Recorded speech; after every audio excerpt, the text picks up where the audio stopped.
हिंदी में यूपीएससी की तैयारी से संबंधित प्रोग्राम्स को देखने के लिए सब्सक्राइब करें स्टडी IQ IAS हिंदी।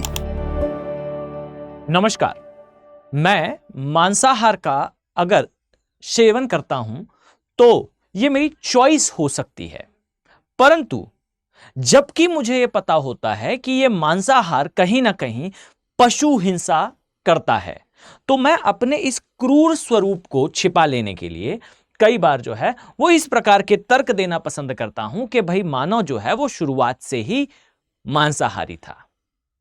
अब ये जो थ्योरी है इसे चैलेंज करते हुए जर्मनी में एक रिसर्च करी गई, जहां ऑब्जर्वर्स ने अपनी रिसर्च में यह बताया कि भाई जो मानव है ये मानव शुरुआत से ही, अर्थात जब मानव ने कृषि स्टार्ट करी उसके पहले से ही मानव जो है वो शाकाहार का सेवन करता रहा है। यानी कि अभी तक ये समझा जाता था कि भाई हमने जब कृषि स्टार्ट करी तब से वेजिटेरियनिज्म का कंसेप्ट जो है वो ज्यादा प्रमोट हुआ है। वेजिटेरियनिज्म का मतलब शाकाहार का सेवन करना जो है ये प्रमोट हुआ जब मानव ने कृषि करना स्टार्ट करा। उसके पहले मानव मुख्यतः मांसाहारी हुआ करता था, यह माना जाता था। परंतु अभी नई रिसर्च में यह बताया गया कि भाई जो इबेरो-मॉरिशियन एरिया आता है, यह एरिया मुख्यतः आपको कहां देखने को मिलेगा, तो यहां कहीं आपको जो है वो देखने को मिलता है अफ्रीका के उत्तरी और जो पश्चिमी भाग है, इस एरिया को इबेरो-मॉरिशियन एरिया कहा जाता है। इस एरिया में जो जर्मनी के रिसर्चर्स थे उन्होंने रिसर्च करा कुछ कंकालों पर। ये लगभग 7 ऐसे कंकाल थे जिनका अध्ययन जो है वो वैज्ञानिकों के द्वारा करा गया, और इनकी हड्डियों का रासायनिक परीक्षण जब करा गया तब कुछ चीजें सामने निकलकर आती हैं। कौन सी चीजें हैं? तो इसमें सबसे इंपॉर्टेंटली तो भाई ये कहा गया कि ये जो हड्डियां हैं ये लगभग 15,000 साल पहले मानव के पूर्वजों की हैं। ये कहां मिल रही हैं? तो उत्तर पूर्वी मोरक्को के आसपास के एरिया में, जैसा भी मैंने आपको एटलस पर बताया, वहां एक छोटे से गांव में ये कंकाल जो है वो मिले हैं। ये जैसा मैंने संस्कृति का नाम बताया, इबेरो-मॉरिशियन संस्कृति के ये जो है वो कंकाल हैं। 7 लोगों के लगभग ये कंकाल मिले और इन कंकालों का बेसिकली, इनकी हड्डियों का बेसिकली परीक्षण करा गया। तो हमें एज तो एक चीज क्लियर हुई कि भाई इनकी एज क्या है, कितने वर्ष ये पुराने हैं। लगभग 15,000 के आसपास ये पुराने हैं। और यहां मैं आपको एक बात इंगित करना चाहता हूं कि मानव ने, अगर हम कहें वेजिटेरियनिज्म अर्थात शाकाहार का प्रारंभ करा, तो मोटे मोटे तौर पर आप कह सकते हैं कि 10 से 11,000 वर्ष पूर्व जो है वो मानव ने कृषि, वेजिटेरियनिज्म को अगर हम छोड़ भी दें तो भी 10 से 12 के बीच में ये आंकड़ा कहीं आता है कि इतने वर्षों पहले मानव ने जो है वो कहीं ना कहीं कृषि पूरी तरह से स्टार्ट कर ली थी, मतलब कहीं ना कहीं कृषि करना स्टार्ट कर लिया था। इसके पहले मानव जो है वो मांसाहारी था, यह कहा जा रहा था। परंतु अब यह बताया गया कि 15,000 साल पहले मिले मानव के अवशेषों में जो हड्डियां थी और खासकर जो दांत थे, उनका जब रासायनिक परीक्षण करा गया तो उस रासायनिक परीक्षण में यह पता चला कि कार्बन हो, नाइट्रोजन हो, जिंक हो, सल्फर हो या फिर इसी प्रकार के अदर तत्व हो, इनका प्रेजेंट होना यह दर्शाता है कि मानव पूर्णतः मांसाहारी तो नहीं था। कहीं ना कहीं डाइट का एक प्रोमिनेंट पार्ट, यहां मैं एक वर्ड यूज कर रहा हूं, डाइट का एक प्रोमिनेंट पार्ट बिलोंग करता था बेसिकली वनस्पति से।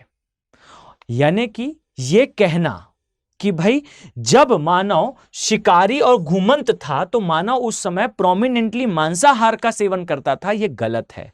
यहां एक वर्ड आप देखेंगे तो आपको पता चलेगा कि जो एरिया है वहां पर जो साक्ष्य मिले हैं ये बताते हैं कि उस स्थान पर जो है वो डाइट का अर्थात थाली का मुख्य हिस्सा जो है वो वनस्पति पर आधारित था। यानी कि इबेरो-मॉरिशियन एरिया में जो रह रहे लोग थे, उन लोगों की हड्डियों में मिलने वाले साक्ष्य ये दर्शाते हैं कि मानव प्रोमिनेंटली जब एग्रीकल्चर कर रहा था उसके पहले से भी शाकाहार का सेवन कर रहा था। यानी कि यह कहा जाना कि भाई मानव जो है वो घुमंत शिकारी जीव था, अर्थात हम मुख्यतः मांसाहारी जीव थे, यह कहना अब कहीं ना कहीं वैज्ञानिक रूप से उतना तर्क संगत नहीं लगता। वाई? बिकॉज कृषि के पहले के भी साक्ष्य अब हमारे पास हैं कि मानव कहीं ना कहीं शाकाहार का सेवन करा करता था। अब जिस संस्कृति की हम चर्चा कर रहे हैं, आइए जरा इसके बारे में भी कुछ चीजें डिस्कस करते हैं। अब इबेरो जो एरिया है, या फिर मैं कहूं इबेरो मॉरिशियन जो एरिया है, एग्जैक्टली ये अफ्रीका के उत्तर पूर्वी भाग में आता है। मोरक्को का जो मेन पोर्शन है वो इसका हार्टलैंड आप कह सकते हैं, इसका मेन एरिया आप कह सकते हैं। फाइन। इसके अलावा ये भी याद रखें कि जिस सभ्यता की बात की जा रही है, ये जो लोग थे, ये जो आप कह सकते हैं संस्कृति थी, ये संस्कृति लगभग 11 से 25 हजार वर्ष पूर्व के बीच की जो है ये बताई जाती है। मेनली इसका एरिया मोरक्को के आसपास का था। और ये भी एक बहुत इंपॉर्टेंट चीज है कि यहां पर जब परीक्षण करा गया तो वहां दो चीजें और जो है वो सामने निकल कर आई। एक तो रासायनिक परीक्षण के द्वारा ये पता चला भाई कि शाकाहार का जो है वो साक्ष्य मिलते हैं इतने पुराने मानव के पूर्वजों में भी। इसे एक वर्ड कहा जाता है कई बार जिसे हम ज्यादा परिचित हैं, जिसे आदि मानव के नाम से जाना जाता है। ये आदि मानव शाकाहारी था ऐसा प्रतीत होता है। फाइन। अब यहां पर एक चीज और थी भाई, यहां पर साक्ष्य मिलते हैं कि ये जो लोग थे ये अपने परिजनों को जो है वो दफनाया करते थे। इसके भी काफी साक्ष्य मिले हैं। और इस प्रकार से हड्डियों का सुरक्षित फॉर्म में मिलना और उतने क्लियर फॉर्म में मिलना कि भाई हड्डियों का रासायनिक परीक्षण करके डाइट का अंदाजा लगाया जा सके, ये तभी संभव है जब उन्हें दफनाया गया हो, ना कि ये एक अदर प्रोसेस के थ्रू डिकम्पोज हुए हों। अगर स्वतः डिकम्पोज हुए होते तो शायद हड्डियों का परीक्षण इतने बेहतर तरीके से करना संभव नहीं होता। एक ये जो है वो बात जानने योग्य है। इसके अलावा एक चीज और जानने योग्य है भाई, यहां पर आपको ऐसा नहीं है कि केवल शाकाहार के साक्ष्य मिलते हैं। यहां आसपास कुछ भेड़, कुछ बकरियों की भी हड्डियां मिलती हैं। अब जो इवोल्यूशन की साइकिल थी ये उसे दर्शाता है। ये कहीं ना कहीं क्रमिक विकास के चरणों में आने वाली घटनाओं को दर्शाता है। परंतु ये एक बड़ी जो है डिस्कवरी जरूर है कि भाई हम जो माना करते थे कि भाई मानव शुरुआत में पूर्णतः मांसाहारी जीव था, ये गलत है। अब यहां प्रश्न ये आ सकता है, एक डिबेट स्टार्ट हो चुकी है। हो सकता है आप कमेंट सेक्शन में इसे बार बार मेंशन करें कि नहीं वेजिटेरियन नहीं मानव जो है वो मांसाहारी था। प्रश्न कभी ये है ही नहीं। याद रखें कि व्यक्ति क्या खा रहा है ये उसकी चॉइस होनी चाहिए और उसे एक्सेप्ट भी करना चाहिए कि ये मेरी चॉइस है। अपनी चॉइस को वैज्ञानिक रूप से प्रूव करने के लिए किसी साक्ष्य का आधार लेना कि भाई मानव पहले खा रहा था इसलिए मैं आज खा रहा हूं, ये शायद तार्किक नहीं लगता। अब एटलीस्ट आप कह सकते हैं कि जो जर्मन साइंटिस्ट थे, रिसर्चर्स थे, उनके द्वारा बताया गया ये साक्ष्य कि भाई हम आज से 15,000 वर्ष पहले के मानव की भी अगर थाली को देख रहे हैं, इबेरो मॉरिशियन लोगों की अगर भोजन को हम देख रहे हैं, तो वहां पर साक्ष्य मिल रहा है कि यह शाकाहार था। तो कहीं ना कहीं यह चीज जो है तार्किक नहीं रह जाती।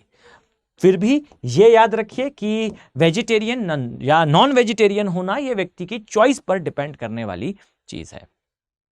आई थिंक आपके लिए यह वीडियो इंफॉर्मेटिव रहा है। अब before I and this video, यहां ध्यान से मेरी बात सुने। याद रखिए कि स्टडी IQ के जो P2I बैचेस हैं, ये नेक्स्ट बैच जो है वो लॉन्च हो चुका है।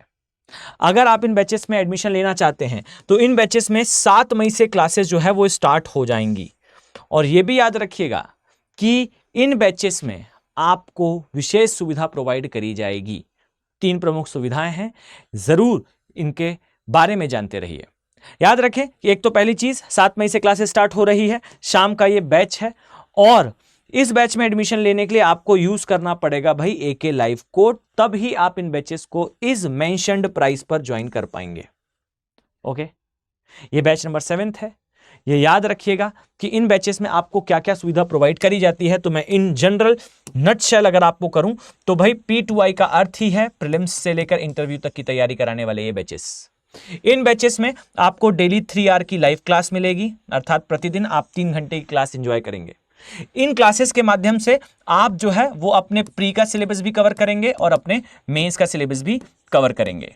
साथ ही यह याद रखिए कि P2I बैचेस में आपको SIP का प्रोग्राम, अभी SIP क्या है तो सक्सेस इन प्रीलिम्स का प्रोग्राम इंक्लूडेड मिलेगा। यहां ध्यान देने योग्य है कि इस प्रोग्राम के माध्यम से आपको एक तो इसके लिए कोई फर्दर कॉस्ट पे नहीं करना है, ये इंक्लूडेड है। जबकि अगर आप देखें तो स्टडी आईक्यू इस प्रोग्राम को प्री के एग्जैक्टली प्रायर भी लॉन्च करता है, जहां केवल प्री की तैयारी कराई दी जाती है क्रैश कोर्स के तरह। यह क्रैश कोर्स इसमें इंक्लूडेड है।